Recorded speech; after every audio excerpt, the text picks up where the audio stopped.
Hello everyone, my name is Henry Cho. Today I'd like to show you how to deploy networks with segmentation in a Nile environment. Before I do that, let's walk through how segmentation is deployed in a traditional environment.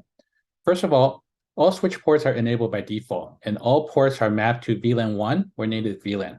By plugging a device into a switch port, the device automatically gains access to VLAN 1 or native VLAN unless you explicitly disable that access.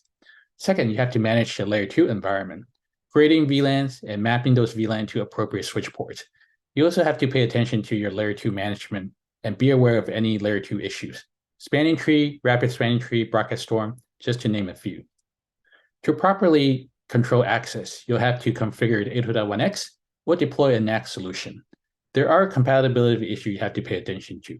Issue between vendors, issue between different versions of firmware or software, issue between different hardware platforms, and also you have to create ACLs to properly control access. In a Nile environment, all switch ports are enabled and segmented by default. Now segment all traffic down to the host level.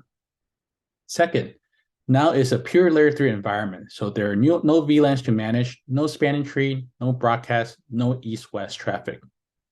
Now enable 802.1x by default, so no configurations, no firmware to manage, and also no ACLs that you have to create. Now let's take a look at on a Nile portal. Here's a Nile portal. Go to settings, segments, and now you can create a new segment. Let's give it a name.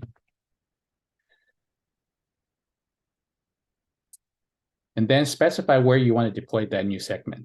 You can deploy at one or multiple sites, or you can deploy at one or multiple zones. By zone, it could be a building, a floor, or part of a location or a campus.